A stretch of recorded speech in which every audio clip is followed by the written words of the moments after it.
Hi everyone, my name's Noah and I have a story for you today. So when I was 18, I decided that I was going to take a gap year off of college and I wanted to convert an empty cargo van into a tiny home on wheels. My friend Katie and I ended up doing this together and we saw a bunch of stuff all across the country and it was an absolutely amazing experience. If you've seen my van before, you probably saw it on our channel that we started called Don't Wait, Go Do. So if you're interested in seeing more of my van life experience, you can check out that channel for more in-depth travel vlogs. Anyway, I've always had a lot of people ask me how much does it actually cost to convert the van into something you can live out of for months on end. So today I'm going to be answering all of those questions and I'll link everything that I'm talking about in the description as well. First off, this is a 2010 Ford Transit Connect. I bought it used for $5,800 and it had 140,000 miles on it. It did require some work, but I'll get to that a little later. First, I'll start with the build. The first big thing was building materials. This was all of the wood for the bed frame, ceiling, walls, drawers, and cabinets, as well as any screws, hinges, and any additional hardware. This totaled $675. I stained all of the wood with a Minwax Express color stain in the walnut color, and it worked really great and hardly had any smell. I bought several tubes of this, and it totaled about $40. The next thing was the floor, which was a vinyl plank flooring. Since the van is so small, I only needed one case, which was about $45. Once I got all the building materials finished, I needed to fill the van with stuff. The first main thing was the bed. I got a queen-size memory foam mattress and cut it to size. This was $120. In total for all of the building materials, which includes all the flooring, walls, ceiling, bed frame, drawers, and cabinets, it was $881. The next big thing is the electrical system, which consists of a lot. The first thing is the battery, which is a 100 amp hour deep cycle battery, which was $165. Connected to this is a fuse box that runs almost everything from the DC power that the battery puts out. Connected to this are the overhead dimmable lights, which were $28, the string lights, which were $13, and the USB outlets, which were $20.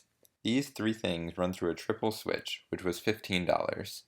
Also connected to the fuse box is the fan, which is the MaxxAir MaxxFan Plus. This one was a little more expensive than just the basic one, but it has a motorized lid, digital controls, and best of all, a rain sensor, which automatically will close the lid if it starts to rain, which has come in handy many times. This was $188. I also spent $20 on the sealant and the butyl tape to seal it from the roof of the van.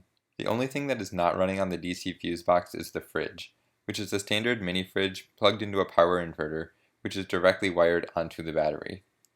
The mini fridge was $88 and has amazingly worked perfect, even after being shaken over bumpy roads for over 60,000 miles while running on a power inverter.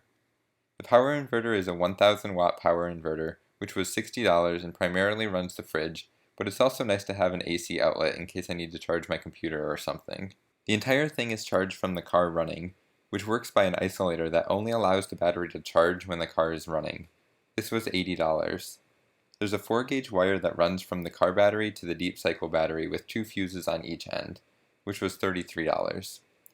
A few more miscellaneous electrical components include all of the wiring and terminal connectors, which were $20, an LCD meter that tells you how much electricity you're using and what the battery is at, which was another $20, a master on and off switch that'll turn the entire electrical system off, which was $17, a fire and carbon monoxide detector, which was $32, phone holders that are mounted to each side of the bed, which were $30 and they're perfect for charging the phones overnight without losing them in the bed, and finally some USB fans that velcro to the ceiling and are absolutely amazing for hot nights.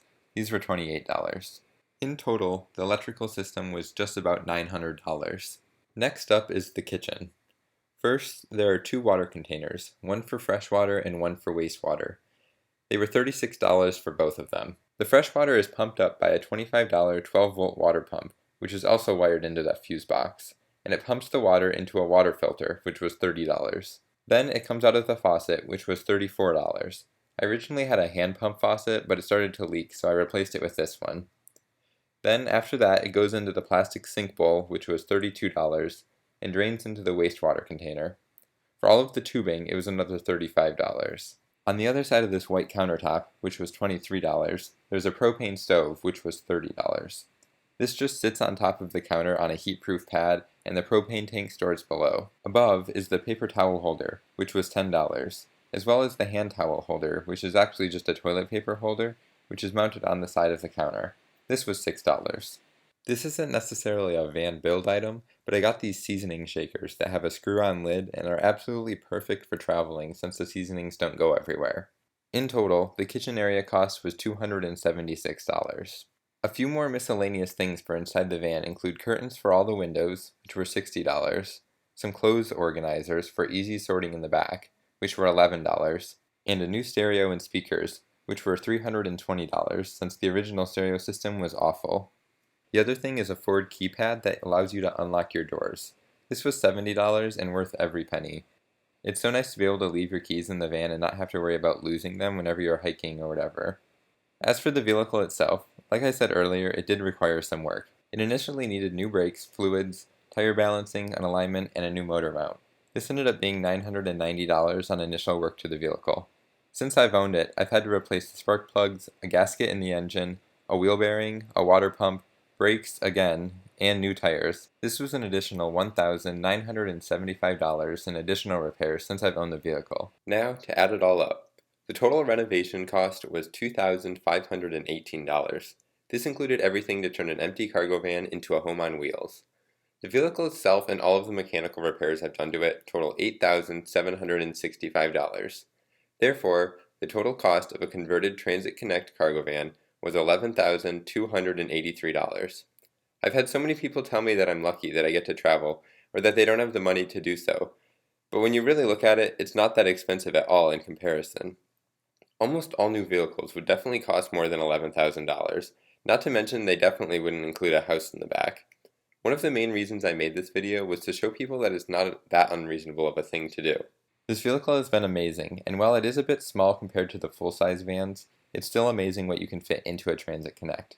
It gets great gas mileage and is super easy to drive for being a van. Overall, the experience of converting this van has been super educational and has taught me so much about construction, engineering, budgeting, and doing the most with what you can. To anyone going through the van building process or just starting to look for inspiration ideas, feel free to ask me any questions or leave any comments. I'd love to hear what you have to say. Thanks for watching.